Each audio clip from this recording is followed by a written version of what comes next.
નમસ્કાર મિત્રો, વિડીયોમાં તમારું સ્વાગત છે। જી હા મિત્રો, અત્યારે હાલ મોટા અને મહત્વના સમાચાર સામે આવી રહ્યા છે। તો મિત્રો, સમાચારમાં વાત કરીએ તો વડોદરા નેશનલ હાઈવે 48 પર ગમખ્વાર વિસ્તારમાં એક હૃદયદ્રાવક માર્ગ અકસ્માત સર્જાયો છે, જેમાં દાદી હરખાબેન સોલંકી અને તેમના પુત્ર વંશરાજનું ઘટના સ્થળે જ મૃત્યુ થયું છે।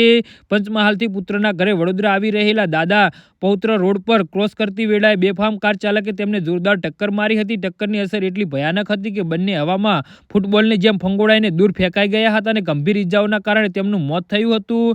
આ દુર્ઘટના NH 48ના ગમખ્વાર વિસ્તારમાં બની હતી, જ્યાં દાદી પૌત્ર રોડ ક્રોસ કરી રહ્યા હતા। બેફામ ઝડપે આવી રહેલી કારે તેમને અડબીઠે લીધા હતા, જેના કારણે બંનેને ગંભીર ઇજાઓ પહોંચી હતી। વનરાજ ધોરણ 5માં અભ્યાસ કરતો હતો અને તેના અકાળે મોતથી પરિવારમાં આતંક મચી ગયો છે। એક સાથે બે સ્વજનો ગુમાવવાથી પરિવાર પર ભારે રોષ અને દુઃખનું વાતાવરણ છે। પરિવારજનોએ આરોપી કાર ચાલક સામે કડકના કડક સજાની માંગ કરી છે। જી હા મિત્રો, તો આના વિશે તમારો શું કહેવું છે તો નીચે અમારી કમેન્ટ બોક્સમાં જરૂરથી જણાવજો અને અમારી YouTube ચેનલને સબસ્ક્રાઇબ કરવાની ભૂલતા નહીં। ધન્યવાદ।